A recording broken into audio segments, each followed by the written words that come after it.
Well, this sucks. Arsenal continued their incredibly bad week by losing to Bayern Munich at the Allianz 1-0 to lead them out of the Champions League quarterfinals this year. Overall, for me, it is incredibly disappointing, not because of necessarily the result, but more because we didn't actually show the world what we're capable of and didn't really turn up when we needed to. I felt like we didn't play bad, but I felt like we didn't show enough, and I think the legs of our team are completely shot to pieces, which I think could be a bad future for the club. In the first half, definitely the chances were there. Martinelli had that chance in which he probably should have done better, and overall we kept the game very tight and I thought it was okay. But in the second half, of course, Bayern came out swinging and we never really caught up to them. I thought it was quite a bad performance by a lot of players, but it's not even just that, it's more of the system of the team and the intensity that we showed. We didn't even seem like we could have the capability to actually score in that second half. Exactly the same at Aston Villa, and when we went 1-0 down, it just felt like it was going to be over, and the team barely even did anything after that. We barely could get a corner to go across the first man. The team is so dead, and that is not very good right now.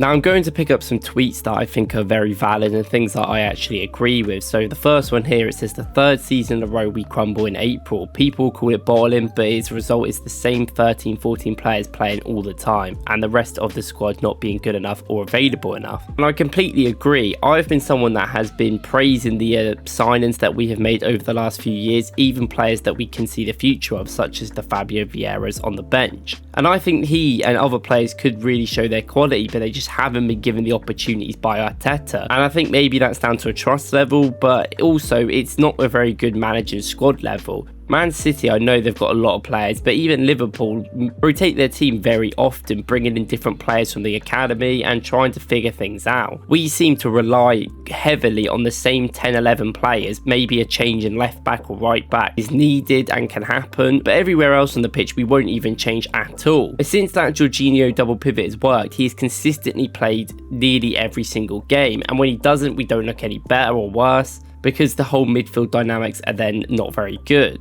And with how much people cost nowadays, realistically, no matter how much money we have in the summer, we're only going to probably be able to bring 3 or 4 first team players. So we can't keep getting all these players in at once, so you need to rotate the team and figure things out. And that leads into the fact I think the midfield dynamics once again are causing our main issue. We simply can't get the ball to Martinelli down that left side, so it's pointless him even being on the pitch, to be honest. Actually pointless us even bothering to have a left winger because we can't go down there. As soon as Bayern blocked our right side up, we were basically screwed, because that's everything that we do. And Odegaard being so close to Saka is causing Saka to always have a 1v2 or 1v3, which is not optimal for him to actually play or be able to actually show his quality. And there's been a lot of criticism of Martin Odegaard in a tactical sense on the internet, not because he obviously plays brilliant, he's a great captain, I've spoken about this before, but it's the fact that he can't be the main creator. He's more naturally an 8, he likes progressing the ball, picking the ball up, rather than being a natural creator. He isn't a natural out and out creator that's going to help all the time, and his often positions do screw over people like Saka when he's trying to get in the box, and he needs some help at the end of the day. Him, Rice and Jorginho as a midfield is not optimal to actually create chances. It has worked against smaller teams when we pen them in, or against a low block or a high block, but it's great teams that are great at counter-attacking and are going to wait and be a bit more patient and are very smart under pressure, such as your Bayern Munich. We didn't really create a lot because he couldn't do it. There feels like there's nowhere for our players to go, and Jorginho and Rice are too deep and it doesn't help, and Rice is not optimal at running forward as an 8. He is good at running with the ball sometimes, but I'd still prefer him a lot deeper, and I think he and a lot of people need to realise that. And the movement from the front 3 was just simply not good enough, I felt. I know they don't get a lot of help considering our midfield, but I do think it really detriments us. They don't offer anything different. Saka's always in the same position trying to do the same thing.